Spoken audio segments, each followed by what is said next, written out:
Good morning everyone. देखिए, आज हम डिस्कस करने वाले हैं व्हीटस्टोन ब्रिज को, और ये आपके सिलेबस का एक इम्पॉर्टेंट टॉपिक माना जाता है। ठीक है, पर इस टॉपिक को डिस्कस करने से पहले हम कुछ बेसिक बातें कर लेते हैं। देखिए, आपको स्क्रीन पे दो इंस्ट्रूमेंट दिखाई दे रहे हैं। पहला इंस्ट्रूमेंट है गैल्वेनोमीटर, दूसरा इंस्ट्रूमेंट है आपका अमीटर। तो इन दोनों इंस्ट्रूमेंट्स की वर्किंग और कंस्ट्रक्शन आप नेक्स्ट चैप्टर में डिटेल से डिस्कस करेंगे। आपके सिलेबस का जो नेक्स्ट चैप्टर है उसमें इन दोनों इंस्ट्रूमेंट्स की वर्किंग को और इनके कंस्ट्रक्शन को आप डिटेल से पढ़ेंगे, बट यहाँ पे हम इनके बारे में सिर्फ शॉर्ट डिस्कशन कर रहे हैं। तो चलिए देखिए, पहले देखते हैं हम गैल्वेनोमीटर को। देखिए क्या ना, अगर आपको एक सर्किट में करंट की वैल्यू का क्वालिटेटिव मेजरमेंट करना है, क्वालिटेटिव मेजरमेंट मतलब आपको सर्किट में सिर्फ ये बताना है कि करंट की वैल्यू हाई है या लो है, कितनी है उससे मैटर नहीं है, आपको सिर्फ बताना है कि करंट की वैल्यू बस हाई है या लो है, तो आप इस इंस्ट्रूमेंट का यूज करते हैं जिसको हम गैल्वेनोमीटर बोलते हैं। यानी गैल्वेनोमीटर सर्किट में करंट का सिर्फ क्वालिटेटिव मेजरमेंट करता है। ठीक है, बट अगर सर्किट में आपको करंट की अमाउंट भी पता करनी हो कि सर्किट में जो करंट है उसका अमाउंट कितना है, तो फिर आप अमीटर का यूज करते हैं। ठीक है, यानी अमीटर जो है वो सर्किट में करंट की वैल्यू का क्वांटिटेटिव मेजरमेंट करता है। ठीक है, जबकि गैल्वेनोमीटर क्या करता है, सिर्फ क्वालिटेटिव एनालिसिस। गैल्वेनोमीटर सिर्फ ये बताता है कि सर्किट में करंट की वैल्यू हाई है या लो है। ठीक, जबकि अमीटर हाई लो के साथ ये भी बताता है कि सर्किट में करंट का अमाउंट कितना है। अच्छा, अब ध्यान दीजिए, देखिए आपको देखिए गैल्वेनोमीटर में यहाँ 0 दिखाई दे रहा है, इधर 30 डिवीजन दिखाई दे रहे हैं, इधर भी 30 डिवीजन दिखाई दे रहे हैं आपको, है ना। अच्छा, अब अगर मैं गैल्वेनोमीटर में करंट पास करूं तो गैल्वेनोमीटर या तो लेफ्ट में मूव करती है या राइट में मूव करती है निडल। ठीक है, ऐसे जैसे अब गैल्वेनोमीटर में करंट पास कराओगे ना यहाँ से इन दो टर्मिनल्स को कनेक्ट करके, तो गैल्वेनोमीटर की जो निडल है या तो वो राइट में मूव करेगी या लेफ्ट में मूव करेगी। ठीक है, तो अगर राइट में मूव कर रही है तो इसका मतलब करंट सर्किट में करंट क्लॉकवाइज डायरेक्शन में है, और अगर लेफ्ट में मूव कर रही है तो इसका मीनिंग सर्किट में करंट एंटी क्लॉकवाइज डायरेक्शन में है। यानी गैल्वेनोमीटर सर्किट में करंट की डायरेक्शन भी डिटेक्ट कर देता है। ठीक है, हाँ, अब देखिए क्या है, गैल्वेनोमीटर अपने डिफ्लेक्शन के बेस पे बताता है कि सर्किट में करंट की वैल्यू हाई है या लो है। अगर देखिए मैंने इस गैल्वेनोमीटर में करंट पास करवाई और गैल्वेनोमीटर में डिफ्लेक्शन हाई हो गए तो हम बोलेंगे सर्किट में करंट की वैल्यू हाई है, और अगर हमने इसमें करंट पास करवाई और गैल्वेनोमीटर में लो डिफ्लेक्शन है तो हम बोलेंगे सर्किट में करंट की वैल्यू लो है। और गैल्वेनोमीटर दोनों साइड डिफ्लेक्शन दिखा सकता है ना।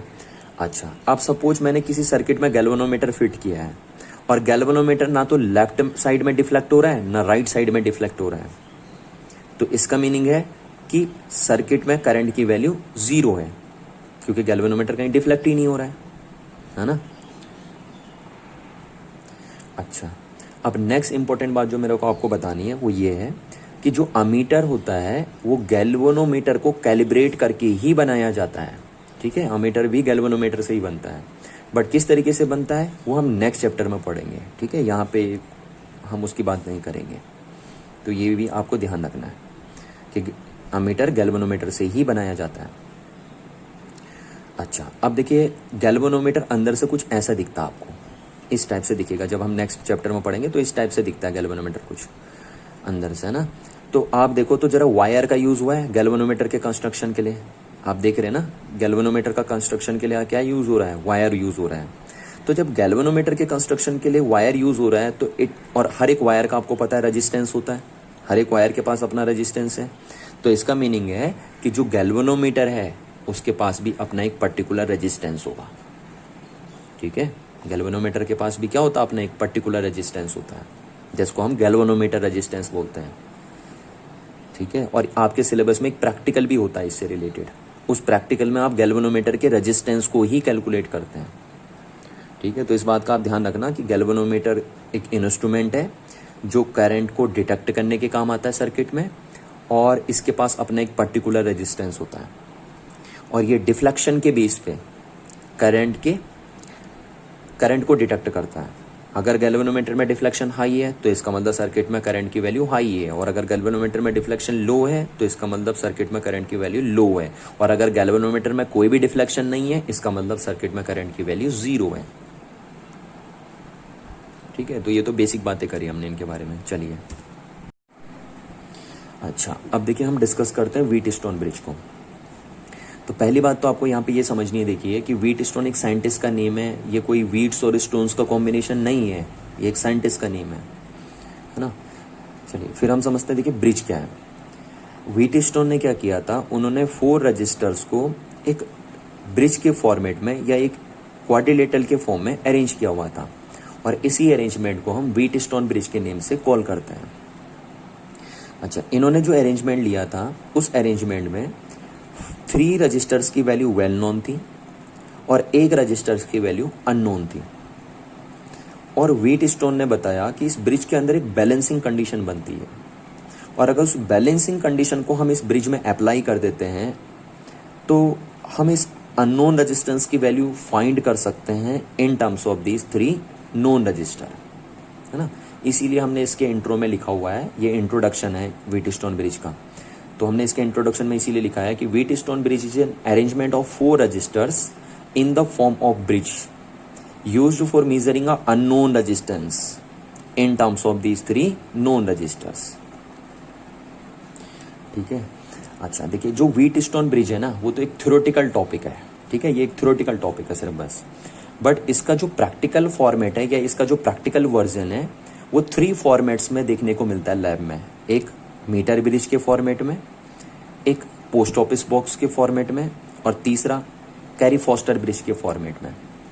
ये जो तीनों इंस्ट्रूमेंट होते हैं लैब में आपके, carry Foster bridge, post office box और मीटर ब्रिज, ये तीनों के तीनों इंस्ट्रूमेंट व्हीट स्टोन ब्रिज की बैलेंसिंग कंडीशन पे ही वर्क करते हैं।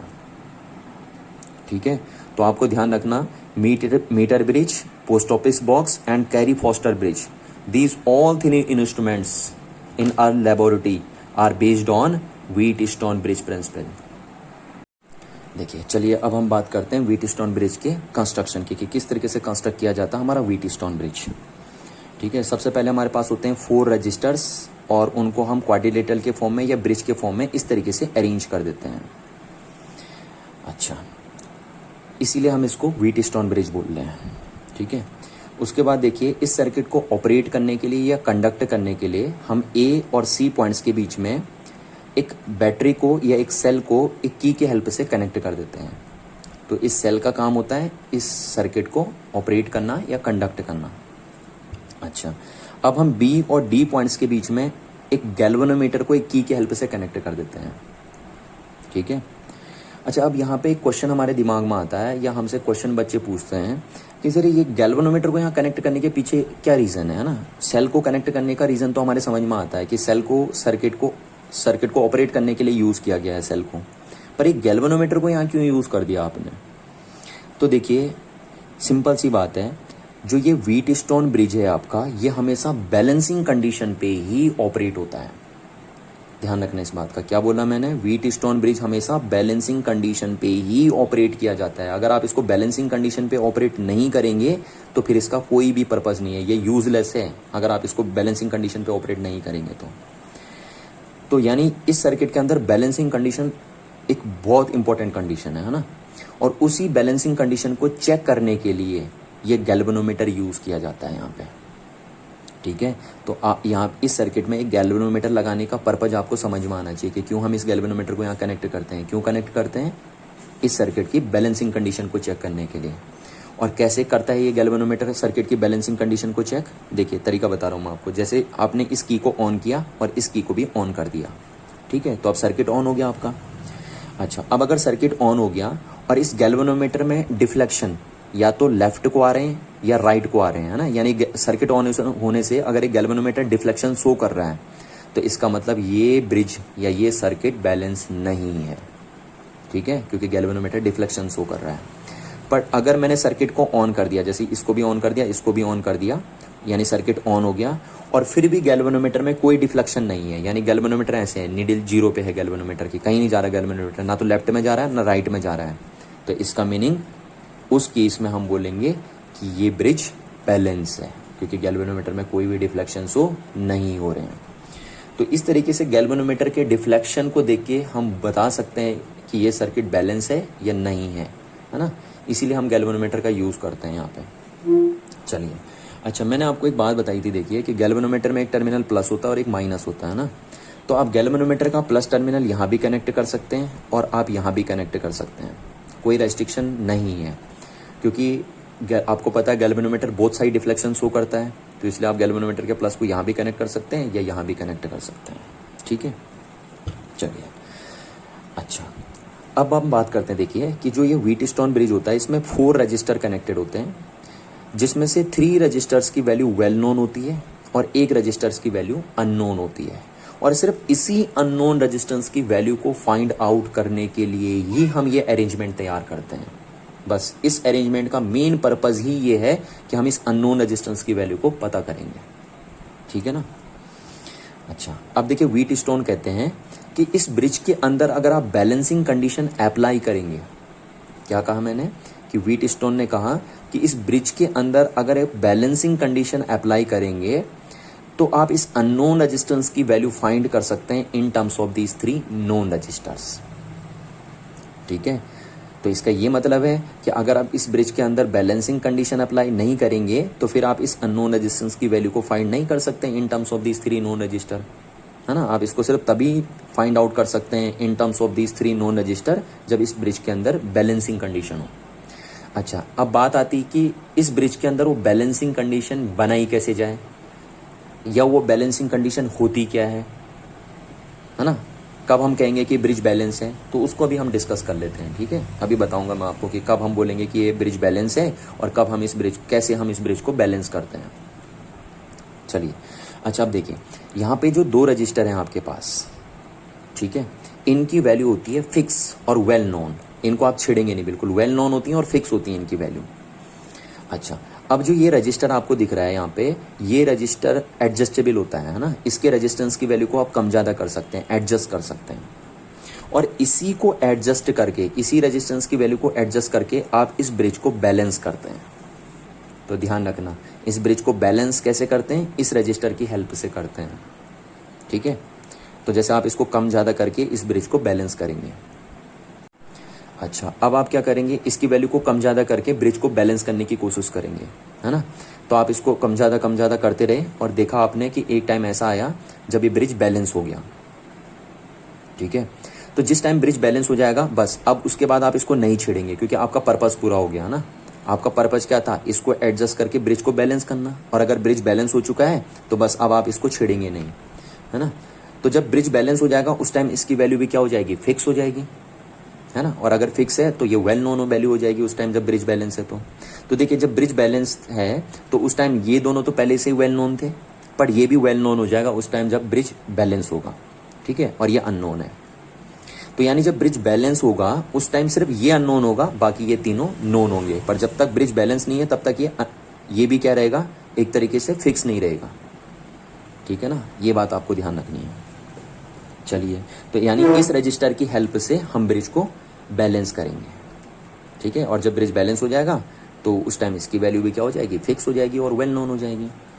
अच्छा, अब हम क्या करते हैं, देखिए यहाँ पे एक बात मैं आपको और बताता हूँ कि देखिए गैल्वेनोमीटर, अभी मैंने आपको बताया था कि जो गैल्वेनोमीटर होता है उसका भी अपना एक रेजिस्टेंस होता है ना। गैल्वेनोमीटर का भी क्या होता है, अपना एक रेजिस्टेंस होता है। तो गैल्वेनोमीटर को हम ऐसे भी रिप्लेस कर सकते हैं, रजिस्टर से भी रिप्लेस कर सकते हैं।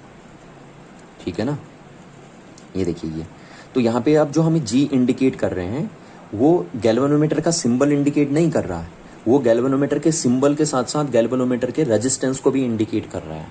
तो ये बात ध्यान रखना है, यहाँ पे जी गैल्वेनोमीटर के रेजिस्टेंस को भी इंडिकेट कर रहा है। ठीक है,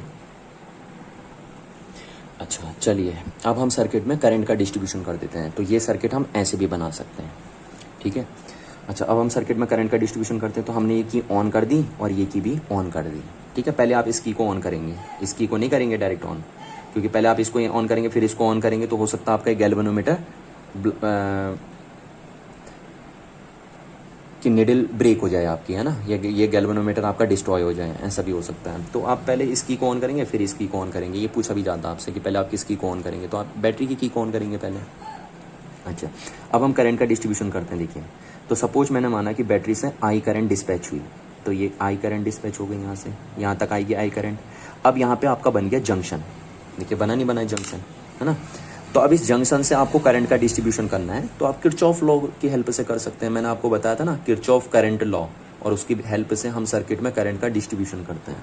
तो यहाँ से आ जाइए, अब यहाँ पे जंक्शन बना तो करंट डिस्ट्रीब्यूट होगी। तो सपोज मैंने मानना यहाँ पे करंट चली गई I1, ठीक है। तो I करंट यहाँ तक आई, उसमें से I1 यहाँ चली गई, तो यहाँ कितनी जाएगी, हम किरचॉफ करंट लॉ के बेस पे बता सकते हैं कि यहाँ जाएगी I माइनस I1। देखिए I यहाँ पे आई, उसमें से I1 यहाँ चली गई, तो रिमेनिंग कहाँ जाएगी, रिमेनिंग यहीं तो जाएगी I माइनस I1, है ना, क्योंकि हमें पता है किरचॉफ करंट लॉ के बेस पे कि जंक्शन पे टोटल करंट का सम कितना होता है, 0 होता है।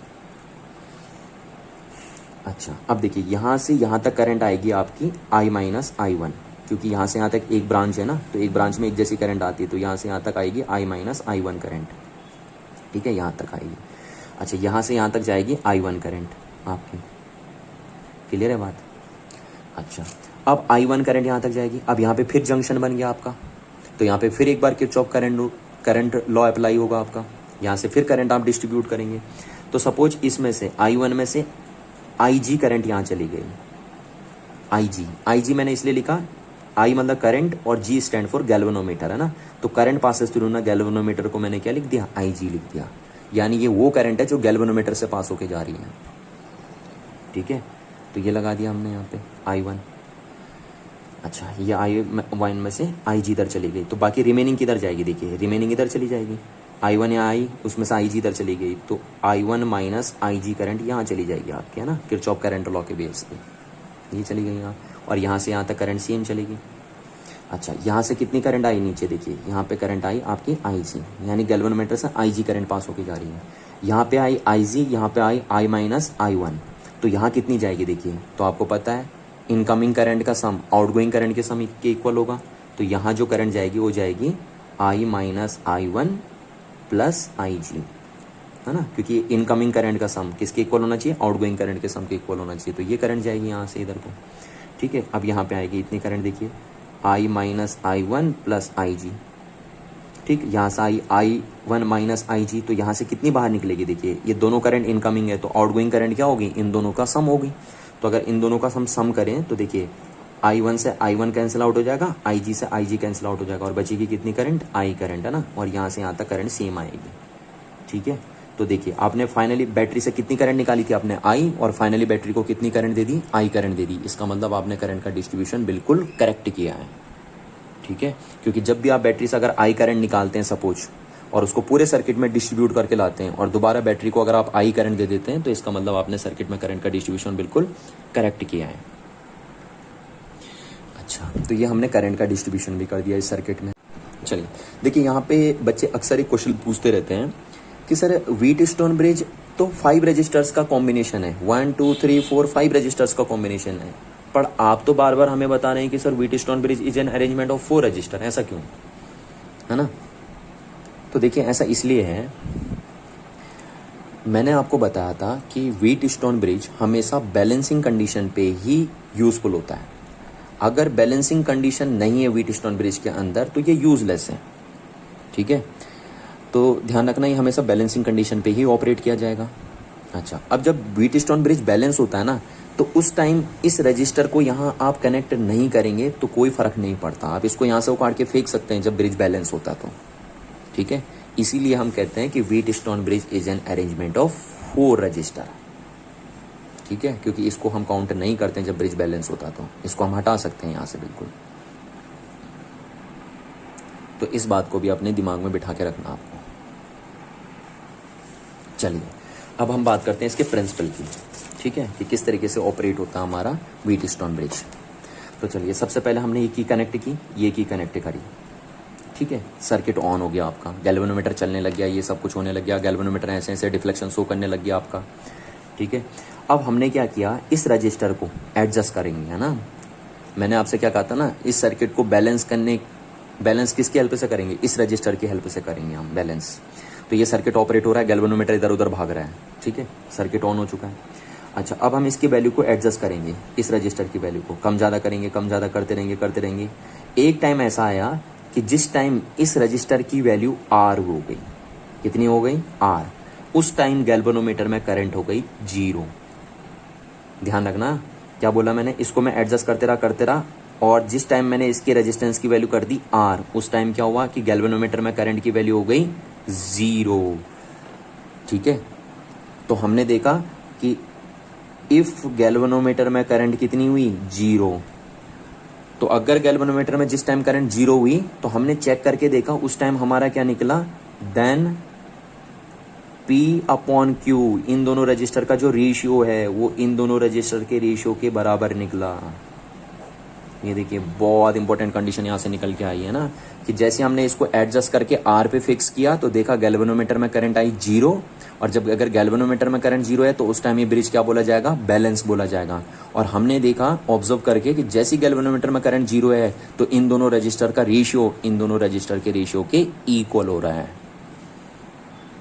तो ये बहुत ही मजेदार बात यहाँ से निकल के आई है ना, और इसको हम बोलते हैं balancing condition of Wheatstone bridge, balancing condition in या of Wheatstone bridge, Wheatstone bridge.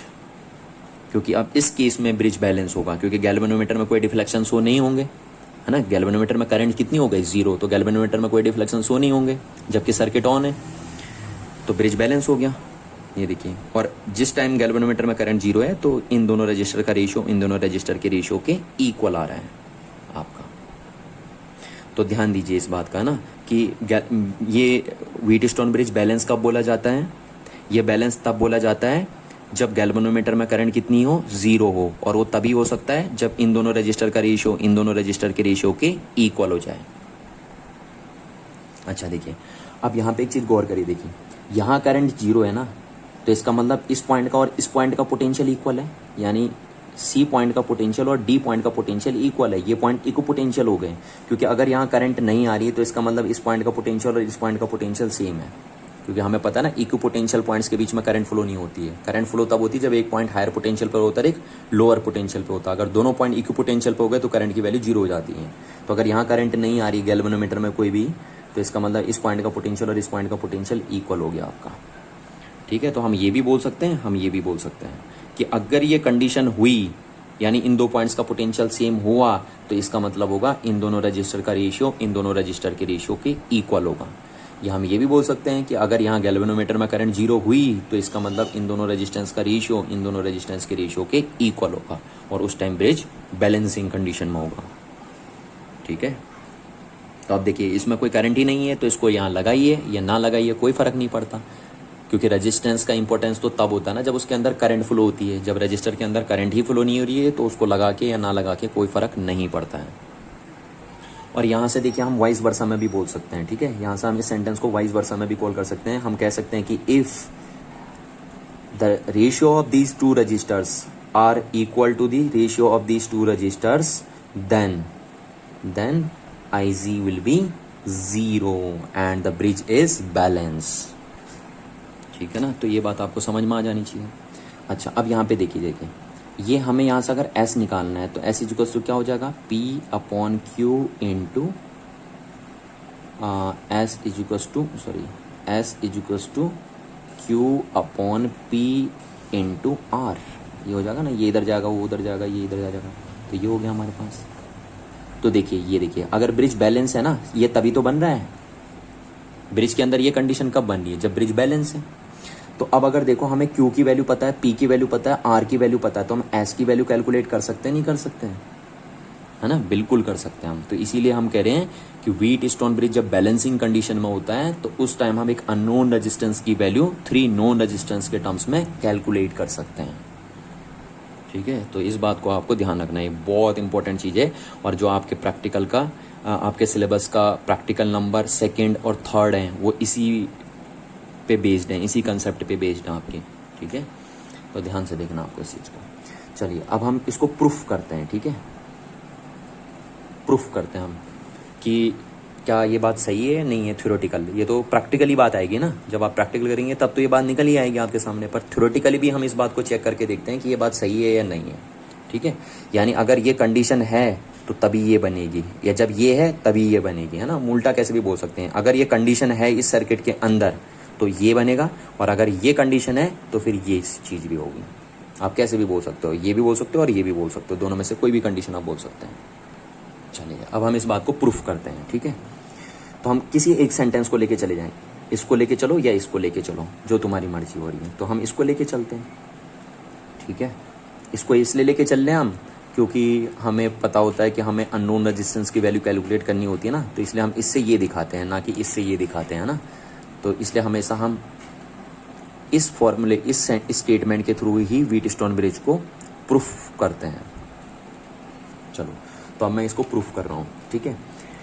तो हम किरचॉफ लॉ से इसे प्रूफ करते हैं, ठीक है। बाकी अदर आप पोटेंशियल मेथड से भी इसे सॉल्व कर सकते हैं, बहुत सारे तरीके होते हैं ना, पोटेंशियल मेथड से भी, ईएमएफ के मेथड से भी इस क्वेश्चन को सॉल्व, इस बात को प्रूफ कर सकते हैं, बट मैं किरचॉफ लॉ से सॉल्व कर रहा हूँ क्योंकि ताकि आपका किरचॉफ लॉ का भी रिवीजन हो जाए एक तरीके से।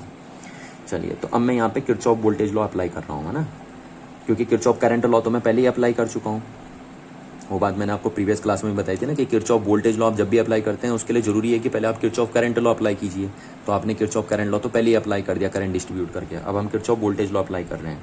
तो Kirchhoff apply the Kirchhoff voltage law, applying Kirchhoff voltage law इन, अब किरचॉफ वोल्टेज लॉ लगता है मैस में, है ना, तो मैं मैस में लगा रहा हूँ। कौन सा मैस ले रहा हूँ मैं, ये ले रहा हूँ, मैस नंबर फर्स्ट आपका, ठीक है। अच्छा, अब मैस में कैसे भी चल सकते हो, क्लॉकवाइज भी चल सकते हैं, एंटी क्लॉकवाइज भी चल सकते हैं। तो मैं ऐसे चला, क्लॉकवाइज चल गया मैस में, और मैस का नाम है मैंने दे दिया ए सी डी और ए, ये इस मैस में गया मैं, ठीक है। इस मैस में मैंने किरचॉफ का सेकंड रूल लगा दिया, जिसको हम किरचॉफ वोल्टेज लॉ के नाम से कॉल करते हैं, ये इस मैस में, ठीक है। चलिए, अब आपको किरचॉफ लॉ लगाना तो आना चाहिए, आपको प्रीवियस क्लास में हमने बताया है ना। तो चलते हैं इस लॉ में लगाते हैं। क्या कहता है किरचॉफ का voltage law, the total sum of potential for a mesh A C D A is equal to 0। एक मैस के लिए जो टोटल पोटेंशियल का सम होता है, पोटेंशियल का सम होता है, वो 0 होता है आपका। तो चलिए देखते हैं यहाँ से चलते हैं, देखिए, है ना। इसमें कितनी पोटेंशियल होगी, इसमें पोटेंशियल होगी I1 into P, current into resistance, current into resistance को मल्टीप्लाई कर देते हैं तो रजिस्टर के अक्रॉस पोटेंशियल मिल जाती है आपको, है ना। अच्छा, अब आप करंट की डायरेक्शन में मूव कर रहे हैं, तो करंट की डायरेक्शन में मूव कर रहे हैं तो इसकी जो पोटेंशियल होगी उसको आप नेगेटिव राइट करेंगे। ये साइन कन्वेंशन में आपको लास्ट क्लास बता चुका था, ठीक है।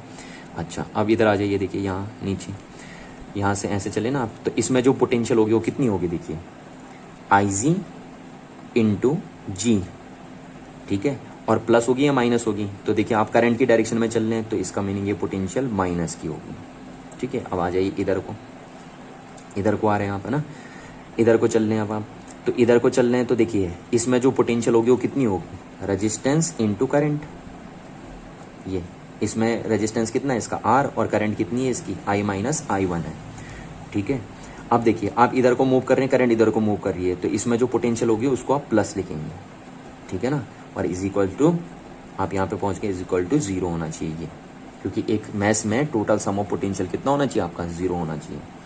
चलिए, तो हम इसको हम खोल लेते हैं, तो यहाँ से I1 into P minus I1 into G plus RI minus RI1 is equal to हो गया हमारा 0। क्लियर है ना, ये चीज़ हो गई हमारे पास। अच्छा, इसको हमने क्वेश्चन नंबर नेम दे दिया फर्स्ट, ठीक है।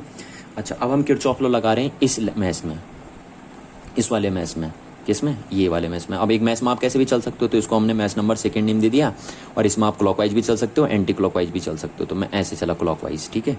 तो फिर मैं दोबारा लगाऊं, apply Kirchhoff voltage law in mesh, किस मैस में लगा रहा हूं मैं, CBDC, CBDC, इस मैस में लगा रहे हैं हम किरचॉफ वोल्टेज लॉ, है ना। तो चलिए लगाते हैं, देखिए पहले ये है ना, इस रजिस्टर में पोटेंशियल कितनी होगी, रेजिस्टेंस इंटू करंट, तो करंट कितनी है इसमें, I1 माइनस IG, ये करंट है, हो गई। अच्छा, अब प्लस की लिखी जाएगी या माइनस की लिखी जाएगी, तो देखिए आप करंट की डायरेक्शन में चल रहे हैं, तो करंट की डायरेक्शन में चल रहे हैं तो इसलिए पोटेंशियल माइनस में लिखी जाएगी, ठीक है। उसके बाद इधर आ जाइए, देखिए आप ये यहाँ चले ना ऐसे, तो ये आया। अब इस रजिस्टर में कितनी पोटेंशियल होगी, देखिए, तो रेजिस्टेंस इंटू करंट, तो करंट कितनी है इसमें करंट I माइनस I1 और I minus I1 plus IG, इतनी करंट तो है इस रजिस्टर में, ये देखिए ये, ठीक है। अच्छा, अब इस पोटेंशियल को प्लस लिखा जाएगा या माइनस लिखा जाएगा, तो देखिए आप करंट, आप ऐसे आ रहे हैं, करंट ऐसे जा रही है ना, तो करंट के अपोजिट डायरेक्शन में चल रहे हैं आप, देखिए आप ऐसे चल रहे हैं, करंट ऐसे चल रहे हैं, तो जब आप करंट के अपोजिट डायरेक्शन में चलते हैं रजिस्टर के अंदर, तो फिर उसकी पोटेंशियल को आप प्लस लिखते हैं, ठीक है, चलिए अब इधर आए आप, अब यहाँ चले आप, है ना, यहाँ। तो देखिए इसमें रजिस्टर, इसमें कितनी पोटेंशियल होगी, तो पोटेंशियल कहती होगी करंट, रेजिस्टेंस इनटू करंट। इसका रेजिस्टेंस है जी, करंट है इसमें आई जी, है ना। और आप देखिए, आप करंट नीचे आ रही है और आप करंट के अपोजिट डायरेक्शन में चल रहे हैं। तो जब भी रजिस्टर में आप करंट के अपोजिट डायरेक्शन में चलते हैं तो रजिस्टर की पोटेंशियल को क्या लिखते हैं आप, प्लस लिखते हैं, है ना। और इस यहाँ पे पहुँच गया आप, इज इक्वल टू क्या होना चाहिए, जीरो। ठीक हो गया। अच्छा, अब हम इसको एडजस्ट कर दें पहले, या चलो ऐसे ही रहने देते हैं हम, है ना। Minus Q into I one minus I G plus S, ये बना हमारा I minus I one plus I G, और plus G into I G equal to zero. अब मेरे पास यहाँ जगह नहीं बची है, या चलो मैं इस पेज को ब्रेक करके यहाँ पे सॉल्व करता हूँ, है ना। इन दोनों इक्वेशनों को हम यहाँ पे लिख देते हैं। देखिए ये बन गई हमारी first equation, minus I one into P minus I one into G plus R I minus R I one is equal to zero. ये बन गई थी हमारी इक्वेशन नंबर फर्स्ट। और सेकेंड हमारे पास बनी minus Q I one minus I G plus S into I minus I one plus I G plus G into I G is equal to zero. ये बन गई हमारी इक्वेशन नंबर सेकेंड। ठीक है। अच्छा, अब हमें किरचॉफ लॉ को प्रूफ करना है, सॉरी किरचॉफ लॉ को कह रहा हूँ मैं, व्हीटस्टोन ब्रिज को प्रूफ करना है ना। तो व्हीटस्टोन ब्रिज को अगर हमें प्रूफ करना है तो हमें ये कंडीशन लेके चलनी है। व्हीटस्टोन कहता है ना कि अगर ये होगा तो ये होगा। ठीक है, तो हम देखते हैं कि अगर आई जी हमने जीरो रख दी तो क्या ये होगा या नहीं होगा। ठीक है, तो अब हम इन इक्वेशनों में क्या करते हैं, आई जी की वैल्यू जीरो पुट कर देंगे तो देखेंगे ये रिजल्ट आता है या नहीं आता है ना। तो चलिए अब हम क्या करते हैं, if I G equal to zero ये दे देते हैं हम, है ना। आई जी जीरो मतलब balancing condition of bridge, balancing condition of bridge, क्योंकि जब आई जी जीरो होगा तो उस टाइम ब्रिज क्या बोला जाता है, बैलेंसिंग में बोला जाता है, बैलेंसिंग कंडीशन ऑफ ब्रिज। लगा के देखते हैं कि अगर आई जी जीरो हो गई तो क्या होगा। तो देखिए आई जी जीरो हो गई तो क्या होगा, ये क्वेश्चन क्या हो जाएगी, I one minus P minus I one into G, ये सॉरी ये आई जी थी, है ना, ये आई जी था यहाँ पे, ये देखिए ये आई जी था, हमने गलत लिख दिया ना, ये आई जी था ये यहाँ पे। ठीक है, चलिए तो ये आई जी था, अब देखिए दोबारा लिखते हैं यहाँ पे, हम ये कंडीशन लगा रहे हैं ना कि व्हीटस्टोन करें, देखिए अगर ये जीरो होगा तो देन ये होगा। तो अब हम ये लगा के देखते हैं कि अगर आई जी जीरो हुआ इन दोनों के अंदर तो क्या ये निकल के आएगा या नहीं आएगा। अगर आ गया तो इसका मतलब हमने प्रूफ कर दी बात को। तो चलिए अब हम यहाँ लगा के देखते हैं। तो minus I one into P minus, ये तो देखिए जीरो हो जाएगा आपका सारा, क्योंकि आई जी जीरो पुट करेंगे हम यहाँ पे। तो प्लस हम लिखेंगे फिर are I minus R I one और इज इक्वल टू हो गया हमारा जीरो। ये बन गई हमारी क्वेश्चन नंबर फर्स्ट। ठीक, सेकंड देखिए यहाँ पे क्या होगा, ये हो जाएगा माइनस क्यू आई वन, ये तो हो गया जीरो आपका, प्लस एस और ये हो गया आपका आई माइनस आई वन और ये हो गया आपका जीरो। ठीक है, और ये भी हो गया आपका zero is equal to zero. ये क्वेश्चन नंबर बन गई हमारी सेकंड। क्यों हमने यहाँ जीरो पुट किया, क्योंकि हम प्रूफ करना चाह रहे हैं ना व्हीटस्टोन ब्रिज के प्रिंसिपल को, कि वो कह रहा है कि अगर ये जीरो है तो ये होगा। तो अब हम देखते हैं कि अगर यहाँ पे हम जीरो पुट करते हैं आई जी को तो क्या ये कंडीशन आएगी नहीं आएगी। अगर आ गई तो हमने प्रूफ कर दिया इसका मतलब। अच्छा, अब हम इसको देखिए रीअरेंज करके लिखते हैं हम ना। इसको हमने ऐसे लिख दिया, देखिए आई वन पी और प्लस आर, इसमें कॉमन ले लिया हमने, ये इज़ इक्वल टू ज़ीरो, है ना। और ये इसको हम, ये माइनस में हमारा, तो इसको हम ऐसे लिख देते हैं, देखिए R I one minus R I minus I one is equal to I one P. ठीक, ये क्वेश्चन नंबर बन गई हमारी फर्स्ट। और इसको देखिए हम ऐसे लिख दे रहे हैं, ठीक है, माइनस, ये इसको हम ऐसे लिखिए S I minus I one और इज इक्वल टू, ये हमारा उधर चले जाएगा तो प्लस में हो जाएगा क्यू या आई वन इंटू क्यू। ये लिख दिया हमने इसको, है ना, कुछ नहीं किया हमने, बस ऐसे कर दिए, ये चीज़ उधर ले गए ताकि प्लस में हो जाएगा। तो ये बन गए हमारे दोनों क्वेश्चन। चलिए अब हमें क्या करना है, ये करना ना, ये लाना प्रूफ करके। तो हम इन दोनों को क्या कर देते हैं, देखिए डिवाइड कर देते हैं। ठीक है, इन दोनों इक्वेशनों को डिवाइड कर देते हैं। तो dividing equation first by second करते हैं डिवाइड। तो are I minus I one, इसको हम डिवाइड कर दे रहे हैं सेकेंड इक्वेशन से। ठीक है, ये क्या है हमारा ये हमारा I1 है यहाँ पे, ठीक है, is equal to I1 into P upon I1 into Q. तो ये कैंसिल आउट हो गया, ये कैंसिल आउट हो गया, तो यानी R upon S is equals to क्या हो गया हमारा P अपॉन क्यू। देखिए आ गई ना कंडीशन, ये आ गई, देखो प्रूफ हो गया हमारा। तो इसका मतलब अगर ये होगा तो ये देन ये होगा आपका, ठीक है। तो हम उल्टा भी कह सकते हैं, अगर ये हुआ तो देन ये भी होगा हमारा, ठीक है। तो ये हमने क्या कर दिया, व्हीटस्टोन ब्रिज के प्रिंसिपल को प्रूफ कर दिया है। अच्छा चलिए, तो अब टोटली हमारे पास कंक्लूजन क्या आया कि यानी अगर हमारा व्हीटस्टोन ब्रिज बैलेंस होता है तो उस टाइम हम इसको ऐसे बना सकते हैं। देखिए जब हमारा ब्रिज बैलेंस होता है ना तो हम इसको ऐसे कर सकते हैं, सिर्फ जब ब्रिज बैलेंस होगा तभी, अदरवाइज नहीं। तो अगर व्हीटस्टोन ब्रिज आपका बैलेंस हुआ तो आप उसको ऐसे बना सकते हो, देखो P Q R और S, आप इसको वाले को हटा सकते हो, बीच वाले को, समझ में आ रही ना बात। पर ये सिर्फ कब बनेगा, ये जब व्हीटस्टोन ब्रिज बैलेंस होगा। तो इसको मैं लिख देता हूँ, ये क्या है, format of Wheatstone bridge, Wheatstone bridge when it is in balancing condition, when it is in balancing condition, ठीक है। ध्यान रखना इस बात का कि व्हीटस्टोन ब्रिज इस फॉर्मेट में आ जाएगा अगर वो बैलेंस है तो, ठीक है। चलिए, तो आई होप आपको इतनी बातें समझ में आ गई होंगी, ठीक है ना, कि कैसे हम व्हीटस्टोन ब्रिज की बैलेंसिंग कंडीशन की हेल्प से एक अननोन रेजिस्टेंस की वैल्यू 3 नोन रेजिस्टेंस के टर्म्स में कैलकुलेट कर सकते हैं। चलिए अब हम इससे रिलेटेड ना न्यूमेरिकल करते हैं, देखिए ना कि कितने आसान न्यूमेरिकल आते हैं इससे रिलेटेड। देखिए अलग अलग फॉर्मेट में है ना, आपको व्हीटस्टोन ब्रिज अलग अलग फॉर्मेट में दिखता है। देखिए ये सारे व्हीटस्टोन ब्रिज के ही क्वेश्चन है, आपको व्हीटस्टोन ब्रिज इस फॉर्मेट में भी दिखता है। देखिए ये भी ऐसी ही है, ये वाला जो क्वेश्चन है ना आपको थोड़ा घुमा के दे देता पेपर में। देखिए ये और ये एक जैसी ही है, अभी बताऊंगा मैं आपको करके। देखिए ये व्हीटस्टोन ब्रिज का एक फॉर्मेट ये भी है, एक फॉर्मेट ये भी है, ऐसे बहुत सारे फॉर्मेट बनते हैं व्हीटस्टोन ब्रिज के। ये सब व्हीटस्टोन ब्रिज के ही हैं ना फॉर्मेट। तो चलिए देखिए क्वेश्चन है, ये सारे क्वेश्चन व्हीटस्टोन ब्रिज के ही हैं आपके। क्वेश्चन नंबर फर्स्ट क्या है, calculate the equivalent resistance between points A and B. हमें ए और बी पॉइंट्स के बीच इक्विवेलेंट रेजिस्टेंस कैलकुलेट करना है, ठीक है, इस सर्किट में। तो आप एक बात ध्यान रखना जरा, कभी भी जब भी आपको दिखे कि ऐसे 5 रजिस्टर कनेक्टेड हों, 1 2 3 4 और 5 रजिस्टर कनेक्टेड हों किसी भी सर्किट में, तो आप सबसे पहले ये सोचिए कि कहीं वो व्हीटस्टोन ब्रिज तो नहीं बना रहे हैं। समझ में आ रही ना बात। कभी भी अगर आपके पास, क्या कह रहा हूँ मैं, कभी भी अगर आपके पास ऐसा क्वेश्चन आता है कि ऐसे इक्विवेलेंट रेजिस्टेंस फाइंड आउट कीजिए इस सर्किट का और उसमें 5 रजिस्टर कनेक्टेड हों, तो आपको सबसे पहले यही सोचना है कि वो कहीं व्हीटस्टोन ब्रिज का फॉर्मेट तो नहीं है, ठीक है। क्योंकि अगर वो व्हीटस्टोन ब्रिज का बैलेंसिंग कंडीशन का फॉर्मेट निकला तो फिर उसको सॉल्व करना काफ़ी आसान हो जाएगा। क्लियर है ना बात। क्योंकि देखो जैसे ये है ना, अभी मैंने आपको बताया आपको कि व्हीटस्टोन ब्रिज अगर बैलेंस नहीं है तो वो ऐसे दिखेगा आपको, और अगर वो बैलेंस है तो फिर आप उसको इस फॉर्मेट में देख सकते हैं। जब व्हीटस्टोन ब्रिज बैलेंस होगा तब वो इस फॉर्मेट में आपको दिखेगा।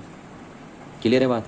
अब देखो इस सर्किट में पता करना कि कौन रजिस्टर सीरीज में है और कौन पैरेलल में है बड़ा कॉम्प्लिकेटेड है। सपोज अगर मैं आपसे बोल दूं कि calculate the equivalent resistance between points A and B without help of Kirchhoff law, आप किरचॉफ लॉ की हेल्प के बिना कैलकुलेट करिए कि ए और बी के बीच इक्विवेलेंट रेजिस्टेंस कितना है। तो ये बताना इस सर्किट में बड़ा मुश्किल है कि कौन से रजिस्टर सीरीज में कनेक्टेड है और कौन से रजिस्टर पैरेलल में कनेक्टेड है। पर यही ब्रिज अगर बैलेंस हो गया तो फिर बताना बड़ा आसान है कि कौन से रजिस्टर सीरीज में कनेक्टेड है और कौन से रजिस्टर पैरेलल में कनेक्टेड है। देखिए अब बढ़िया हो गया ना, अगर ये ब्रिज बैलेंस हो गया तो ये दोनों सीरीज में हो गए, ये दोनों सीरीज में हो गए आपके, ठीक है। तो इस बात को आपको ध्यान रखना है कि जब भी 5 रजिस्टर आपके सामने कनेक्टेड हों एक फॉर्मेट में, तो आपको देखना है कहीं उसके अंदर व्हीटस्टोन ब्रिज की बैलेंसिंग कंडीशन तो सेटिस्फाई नहीं हो रही है। क्योंकि अगर हो गई तो फिर आपके लिए बताना बड़ा आसान हो जाएगा कि वो सीरीज में कनेक्टेड है रजिस्टर या पैरेलल में कनेक्टेड है रजिस्टर्स, ठीक है। चलिए तो अब हम देखते हैं। देखिए ये व्हीटस्टोन ब्रिज का ही फॉर्मेट है, आपको दिखाता हूँ मैं, देखो करके। यहाँ पे देखिए आप इस पॉइंट को लीजिए, ए पॉइंट ले लिया हमने और इस पॉइंट को ले लिया हमने बी पॉइंट, ठीक है। और हमें इन दो पॉइंट्स के बीच इक्विवेलेंट रेजिस्टेंस फाइंड करना है। तो कैसे करेंगे, देखिए सबसे पहले देखिए ए पॉइंट ये बोल दो या ये बोल दो, एक ही बात है। अब ए से 2 रजिस्टर चल रहे हैं, देखिए एक ऊपर एक नीचे है ना, तो एक ऊपर चल रहा है, ठीक, ये गया। और एक नीचे चला ना 2 ओम का और ये 2 ओम का, ये हो गए 2 रजिस्टर आपके, ठीक। और इस पॉइंट को हमने नाम दे दिया सी और इसको नाम दे दिया हमने डी, ठीक। तो ये पॉइंट हो गया हमारा सी और ये पॉइंट हो गया हमारा डी। देखिए ऐसी फॉर्मेट में आ रहे हैं आपके पास, ये देखिए यही फॉर्मेट में आ गया, ये सी और डी आपके लेकिन ना एक ए और एक ए, ठीक है। तो इस चीज़ को आप ध्यान से देखते रहिए। देखिए अच्छा अब देखिए यहाँ से ये बी से जो चल लेना आप यहाँ पे, तो बी यहाँ बोल दीजिए, यहाँ बोल दीजिए, बात एक ही है। तो बी से एक ऊपर और एक नीचे, है ना। ये देखिए बी यहाँ बोल दो, यहाँ बोल दो, एक ही बात है। तो एक ऊपर और एक नीचे, तो बी से एक ऊपर लगा रजिस्टर और एक नीचे, ये दिख रहा है आपको, ये इस पॉइंट को डी बोल दें, है ना। और देखो ये जो एक नीचे जा रहा है वो कहाँ पे कनेक्ट हो रहा है, डी पे, तो ये नीचे डी पे कनेक्ट हो गया। और यहाँ बी से जो ऊपर जा रहा है वो कहाँ कनेक्ट हो रहा है, सी पे, तो ये सी पे कनेक्ट हो जाएगा आपका। तो ये बन गया आपका कौन सा 2 ओम का, और ये भी आपका बन गया 2 ओम का। तो ये वाला और ये वाले की बात हमने यहाँ कर दी। अच्छा अब देखो सी और डी के बीच में एक कनेक्टेड 2 ओम का, तो ये सी और डी के बीच में एक कनेक्टेड है कितने ओम का, 2 ओम का। तो ये फॉर्मेट हो गया जी इसका, इसको हमने ऐसे बना दिया। देखिए अब आपको देखो ये बिल्कुल ऐसे ही लग रहा है नहीं लग रहा है, देखिए बिल्कुल ये और ये एक जैसे हैं, है ना। अच्छा अब हम देखते हैं इसमें बैलेंसिंग कंडीशन सेटिस्फाई हो रही है नहीं हो रही है। देखिए बिल्कुल बैलेंसिंग कंडीशन सेटिस्फाई हो रही है। इन दोनों का रजिस्टर का रेशियो देखिए, अगर मैं इसको पी नाम दे दूं, इसको क्यू नाम दे दूं, इसको आर नेम दे दूं और इसको एस नेम दे दूं, तो देखो इन दोनों रजिस्टर का रेशियो जो है पी अपॉन क्यू का रेशियो वो किसके इक्वल हो रहा है, आर अपॉन एस के रेशियो के इक्वल हो रहा है नहीं हो रहा है। तो यानी ये सर्किट व्हीटस्टोन ब्रिज की बैलेंसिंग कंडीशन को सेटिस्फाई कर रहा है, और अगर सेटिस्फाई कर रहा है तो हम इसको रिमूव कर सकते हैं यहाँ से, ठीक है। और अब हम इस सर्किट को ऐसे बना सकते हैं। देखिए ये बन गया, ये बन गया, ये हो आपका, और ये हो गया आपका, ये हो गया। देखिए अब ये बन गया ये सर्किट ए बी, ये 2 ओम 2 ओम 2 ओम और 2 ओम, क्योंकि इसको हमने हटा दिया। और क्यों हटाया, क्योंकि ब्रिज बैलेंस है, और जब ब्रिज बैलेंस होता है तो इस रजिस्टर को हम हटा देते हैं, है ना। तो अब ये सर्किट ऐसा बन गया। अब देखिए इसमें बताना बड़ा कॉम्प्लिकेटेड था, अगर ये ब्रिज बैलेंस नहीं होता तो इसमें बताना बड़ा कॉम्प्लिकेटेड था कि कौन सीरीज में कौन पैरेलल में, पर अगर ब्रिज बैलेंस है तो फिर बताना बड़ा आसान है कि कौन सीरीज में कौन पैरेलल में है। देखिए ये सीरीज में हो गए, ये सीरीज में हो गए, है ना। तो इन दोनों का नेट बन जाएगा एक कितने ओम का, 2 का 4 ओम का, और इन दोनों का बन जाएगा नेट एक कितने ओम का, 4 ओम का, ठीक है, ए और बी के बीच में। अब इन दोनों का देखिए ये दोनों आपस में कैसे कनेक्टेड है, ए और बी के बीच में पैरेलल कनेक्टेड है, तो इन दोनों का नेट बन जाएगा आपका 2 ओम का, ठीक है। तो इस सर्किट का जो इक्विवेलेंट रेजिस्टेंस आएगा between points A and B वो कितना आएगा, वो आएगा 2 ओम आपका। क्लियर है ना बात। तो देखिए व्हीटस्टोन ब्रिज से आपने सॉल्व किया इस क्वेश्चन को, है ना। ऐसी और भी देखिए और भी क्वेश्चन होते हैं आपके पास, ये देखिए ये भी है आपके पास, तो ये भी व्हीटस्टोन ब्रिज का ही क्वेश्चन है। इसमें भी क्या करना आपको, calculate equivalent resistance between points A and B. अब देखिए अगर आप इसको व्हीटस्टोन ब्रिज के कंसेप्ट से सॉल्व ना करो तो फिर बताना बड़ा कॉम्प्लिकेटेड है कि कौन से रजिस्टर सीरीज में कनेक्टेड है और कौन से रजिस्टर पैरेलल में कनेक्टेड है ए और बी के बीच में, ठीक है। पर अगर ये देखिए अगर आप इसको व्हीटस्टोन ब्रिज की बैलेंसिंग कंडीशन से सॉल्व करेंगे इस क्वेश्चन को तो फिर बड़ा आसान हो जाएगा क्वेश्चन। कैसे, देखिए सॉल्यूशन हम करते हैं। देखिए ये पॉइंट हुआ ए, ये पॉइंट हुआ बी, ठीक है। अब देखिए ए से एक ऊपर एक नीचे, तो एक रजिस्टर ऊपर और एक रजिस्टर नीचे लगा, ये आ गया हमारे पास। इस पॉइंट को हम नाम दे देते हैं सी, इस पॉइंट को हम नेम दे देते हैं डी, तो इसका नेम दे दिया मैंने सी, इसका नेम दे दिया डी। अच्छा अब बी से देखिए एक ऊपर एक नीचे, तो बी से भी एक ऊपर जा रहा है और एक नीचे, है ना। अच्छा बी से जो ऊपर जा रहा है वो सी में कनेक्ट हो रहा है, तो ये सी में कनेक्ट हो रहा है। बी से जो नीचे जा रहा है वो डी में कनेक्ट हो रहा है, तो डी में कनेक्ट हो गया, ये बन गया आपका।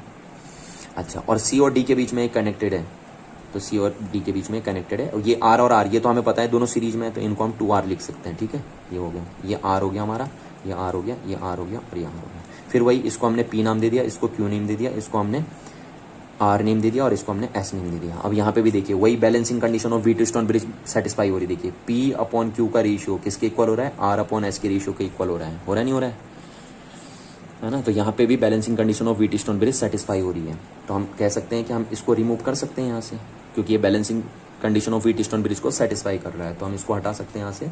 और अब ये सर्किट हमारा ऐसा हो गया कुछ, देखिए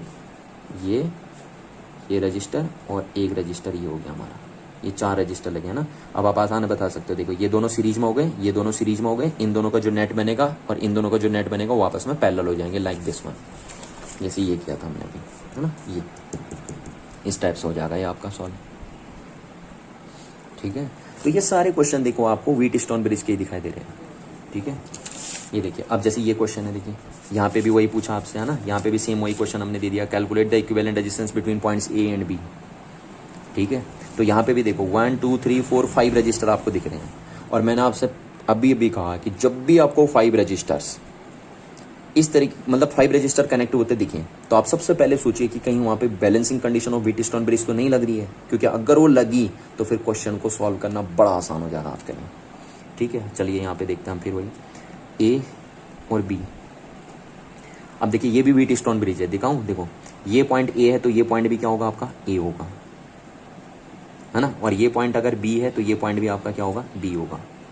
ठीक है, इस पॉइंट को हमने नाम दे दिया सी, और इस पॉइंट को नेम दे दिया हमने डी, कुछ भी दे दे। तो अब देखो ए से एक ऊपर और एक नीचे, तो ए से एक ऊपर और एक नीचे, चलिए देखिए 2 रजिस्टर चले गए।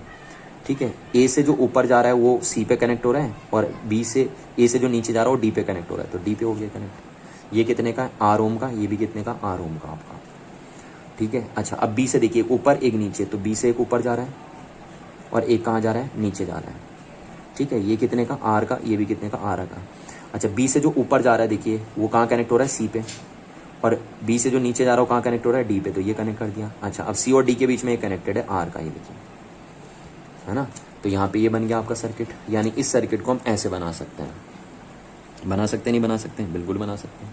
अच्छा अब देखिए यहाँ पे भी इस सर्किट में भी balancing condition of Wheatstone bridge satisfy हो रही है। देखिए इसको अगर हम P नेम दे दें, इसको हम Q नेम दे दें, इसको हम R नेम दे दें, और इसको हम अगर हम S नेम दे दें, तो यहाँ पे balancing condition of Wheatstone bridge satisfy हो रही है। देखिए P/Q इक्वल्स टू R/S।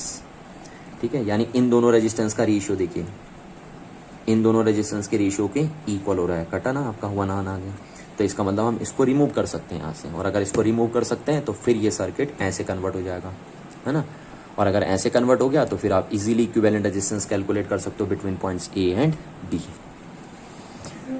ठीक है, तो आपने क्या देखा टोटली कि जो व्हीटस्टोन ब्रिज होता है उसके अलग अलग फॉर्मेट होते हैं, अलग अलग फॉर्म होते हैं। देखिए वो ऐसे ही नहीं दिखता आपको, ये तो कॉमन फॉर्मेट है व्हीटस्टोन ब्रिज का, है ना। व्हीटस्टोन ब्रिज आपको इस फॉर्मेट में दिख सकता है, व्हीटस्टोन ब्रिज आपको इस फॉर्मेट में दिख सकता है, या व्हीटस्टोन ब्रिज आपको इस फॉर्मेट में दिख सकता है। ये बहुत सारे फॉर्मेट होते हैं, ऐसे 11 फॉर्मेट्स बना सकता हूँ मैं व्हीटस्टोन ब्रिज के। ठीक है, तो बहुत सारे फॉर्मेट होते हैं, तो आपको पहचानना आना चाहिए। आपको सिर्फ बस इतनी बात दिमाग में बैठा के रखनी है कि जब भी 5 रजिस्टर्स आपको किसी कॉम्बिनेशन में दिखें एक साथ, तो आपको सबसे पहले यही सोचना है कि कहीं यहाँ पे balancing condition of Wheatstone bridge तो नहीं बन रही है, क्योंकि अगर वहाँ balancing condition of Wheatstone bridge बनी तो फिर क्वेश्चन को सॉल्व करना काफ़ी हद तक आसान हो जाएगा आपके लिए। चलिए, थैंक यू। अब हम नेक्स्ट क्लास बात करेंगे व्हीटस्टोन ब्रिज के प्रैक्टिकल एप्लीकेशंस की, जो कि बन के आएगा मीटर ब्रिज।